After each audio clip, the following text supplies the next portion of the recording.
Il est vrai que le discours sur la montagne exprime bien une volonté de Dieu.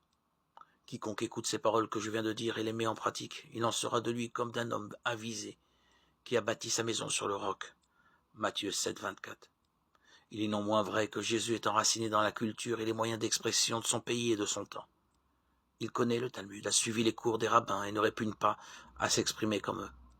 Et dans la mesure où cela sert sa pensée à utiliser leurs maximes.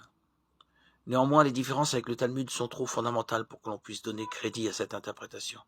Le Talmud ne dépasse pas le niveau du commentaire juridique de la loi mosaïque. Comment réduire à cela le discours sur la montagne et en faire une telle caricature? Au contraire, les évangélistes s'époumonnent à nous rabattre les oreilles des heurts entre Jésus et les Juifs que provoquent ces commentaires de la loi. Jésus se sait au-dessus de la loi et l'affirme sans complexe. Les paroles les plus décisives du discours sur la montagne ne connaissent pas de parallèle dans le Talmud. La béatitude des pauvres, le soufflet sur la joue, l'amour des ennemis, la joie dans la pénitence. Précisément, tout ce qui fait problème dans le discours, tout ce qui fait le problème du discours, son originalité unique. Rien de tout cela ne trouve une source ailleurs. Jésus se situe même dans une perspective opposée à celle des rabbis et des pharisiens, dans sa vision de la loi. Matthieu 5, 21-48.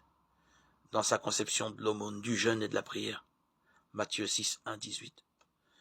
Jésus va jusqu'à s'opposer à la loi, en y ajoutant une donnée fondamentale que la loi ne prévoyait pas. Moi, je vous dis, quel rabbi eût osé proférer une telle phrase? Non, de toute évidence, le discours sur la montagne ne saurait apparaître comme un traité de morale.